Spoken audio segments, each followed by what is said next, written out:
Yeah, absolutely. And thank you, Birders, for always giving us the opportunity to speak out loud for ourselves.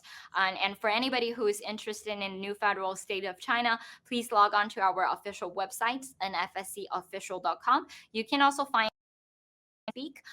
With Mr. Miles' trial, we actually did a series of broadcasts in Mandarin and in English as well. It's called Miles' Trial, and from Monday to Friday in the past several weeks, you will always be able to find us talk about the testimonies of witnesses, the strategies that we observed from the government and from the defense, with all of the court documents and transcripts. It is public bilingually on our websites as well. If you find, nfscofficial.com, you just click on court documents, you will find everything, including the motions, responses, and the transcripts of the trial.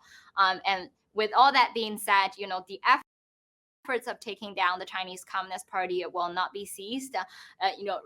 Please don't forget that CCP had, created the COVID-19 pandemic. They have launched the biological weapon warfare against the world.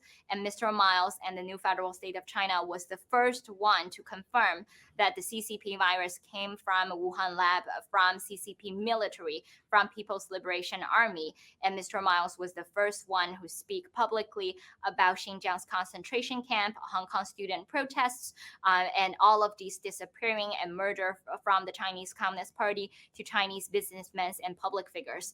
And if we, look back at the history of the whistleblowers movement, lots of major events was taking place. The Ukraine rescue launched by Rule of Law Foundation. The 2018 press conference discussing about the investigation details about HNA President Wang Jian.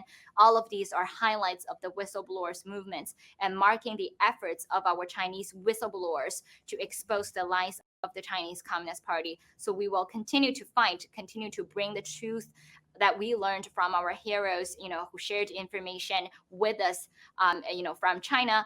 And so the fight will not end until we take down the CCP.